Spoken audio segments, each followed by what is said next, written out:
السلام علیکم عزیز طلباء اور طالبات، امید کرتی ہوں کہ آپ سب خیر و عافیت سے ہوں گے۔ پیارے بچوں، ہم نے پچھلے صف میں پڑھا اخلاق نبی پاک صلی اللہ علیہ وسلم کے سیرت پاک کے کچھ پہلو۔ پیارے بچوں، اس میں کچھ عظیم اور اعلی اخلاق کے واقعہ بھی بیان کیے گئے ہیں۔ ان کے تو اخلاق کے اتنے واقعہ ہیں عظیم اور اعلیٰ، واقعہ کا گلدستہ اتنا خوشنما ہے کہ جہاں سے چاہیں پھول چن سکتے ہیں۔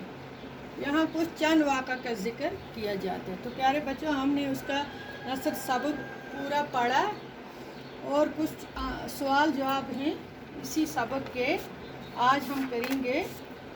تو چلو شروع کرتے ہیں۔ آپ بھی نوٹ کیجئے کاپی پر کہ حصہ ششم ہے اس کا۔ تو آج پہلا کوشچن ہے اس کا، سوال جو ہے، حضرت محمد مصطفیٰ صلی اللہ علیہ وسلم کی سیرت پاک کا سب سے روشن پہلو کیا تھا؟ ارے بچوں، مجھے امید ہے کہ آپ کو اچھی طرح سے سمجھ آیا ہوگا۔ میں نے آپ کو سمجھایا بھی تھا اور یاد بھی ہوگا تقریباً۔ سب سے آپ صلی اللہ علیہ وسلم کے سیرت پاک کا سب سے روشن پہلو جو تھا وہ تھے بلند اور اعلیٰ اخلاق۔ یہ جواب اس سوال کا یہی آئے گا، بلند اور اعلیٰ اخلاق کے۔ آپ صلی اللہ علیہ وسلم کے سیرت پاک کا سب سے روشن جو پہلو تھا، آپ صلی اللہ علیہ وسلم کے بلند اور اعلیٰ اخلاق ہیں۔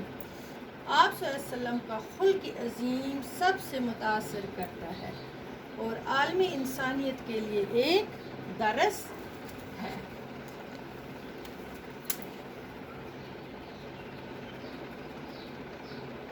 درس ہے پیارے بچوں۔ دوسرا سوال ہے اس کا، اسی کتاب کا، آپ صلی اللہ علیہ وسلم نے مکہ معظمہ سے مدینہ منورہ ہجرت کیوں کی؟ میں نے آپ کو اچھی طرح سمجھایا، وہ یہاں شر اور ظلم کی وجہ سے، شر اور ظلم کی وجہ سے انہوں نے مکہ معظمہ سے ہجرت کر کے مدینہ منورہ جانا پڑا ان کو۔ فتح مکہ کے بعد آپ صلی اللہ علیہ وسلم نے ان کو بھی معاف فرما دیا جنہوں نے ان پر ظلم کیا تھا اور کوئی بدلہ نہ لیا۔ ٹھیک ہے بچوں، شر ہو گیا برائی، بدی۔ شر کسے بولتے ہیں؟ برائی اور بدی کو۔ بدی، برائی، ظلم کی وجہ سے آپ صلی اللہ علیہ وسلم نے مکہ معظمہ سے ہجرت کر کے مدینہ منورہ گئے، اور فتح مکہ کے بعد آپ صلی اللہ علیہ وسلم نے ان کو بھی معاف فرما دیا جنہوں نے ظلم کیا تھا اور کوئی بدلہ نہ لیا۔ تیسرا سوال ہے، حضرت محمد مصطفیٰ صلی اللہ علیہ وسلم کے عظیم اور اعلیٰ اخلاق کے دو واقعہ بیان کیجیے۔ تو کچھ واقعہ ہیں اس میں نے لکھے ہیں اور اگلے سبق میں اسے آگے پڑھیں گے۔ ایک واقعہ سی، آپ صلی اللہ علیہ وسلم کے عظیم اور اعلیٰ اخلاق کے واقعوں کا گلدستہ اتنا خوشنما ہے کہ جہاں سے آپ چاہیں پھول چن لیجئے۔ جہاں چند واقعہ کا ذکر کیا جاتا ہے اس میں کچھ چند واقعہ ہیں۔ ایک بار آپ صلی اللہ علیہ وسلم سے بازار سے گزر رہی تھی آپ صلی اللہ علیہ وسلم۔ ایک صحابی بولتے ہیں بچوں جنہوں نے حضور پاک صلی اللہ علیہ وسلم کو دیکھا ہو، جو ان کے ساتھ رہے ہو، ان کو صحابی بولتے ہیں۔ صحابی نے آپ صلی اللہ علیہ وسلم کی خدمت میں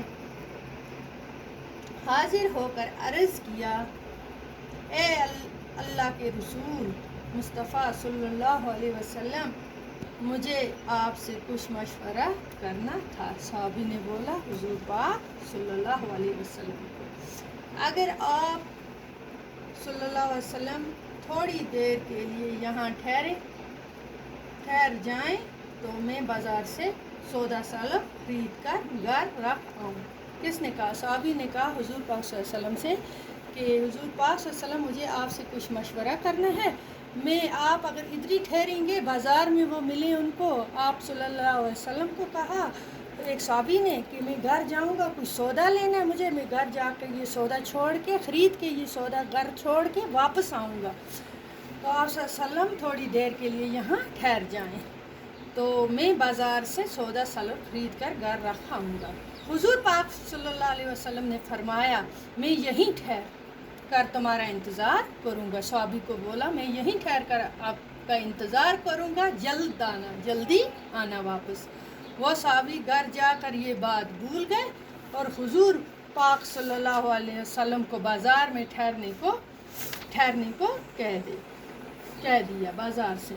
تو حضور پاک صلی اللہ علیہ وسلم نے فرمایا میں یہیں ٹھہرتا ہوں، اور وہ صحابی ہی بھول گئے یہ بات، اور حضور پاک صلی اللہ علیہ وسلم بازار میں ٹھہرنے کو کہہ دیا۔ اور تیسرے دن وہ صحابی جب بازار آئے تو دیکھا کہ حضور پاک صلی اللہ علیہ وسلم یہیں کھڑے ہیں 3 دن سے۔ اس کو بھول ہی گئے کہ میں نے حضور پاک صلی اللہ علیہ وسلم کو بولا تھا انتظار۔ اور یہ انسانیت کے محسن حضرت محمد مصطفیٰ صلی اللہ علیہ وسلم کی پاک سیرت، وفائے عہد اور بے مثال اور اعلیٰ اخلاق کا نمونہ ہے۔ پیارے بچوں، یہ ایک واقعہ ہے، دوسرا واقعہ بھی اس میں ہے اس کوشچن کا، وہ اگلے سبق میں پڑھیں گے کیونکہ اس میں بھی کچھ اس کے ہیں۔ ہمیں ورک شیٹ ہے اس کتاب کے کوئی سوال جوابات ہیں اور مشکل الفاظ بھی ہیں، وہ کریں گے ہم اگلے حصے میں، ٹھیک ہے؟ تو اب تک کے لیے خدا حافظ۔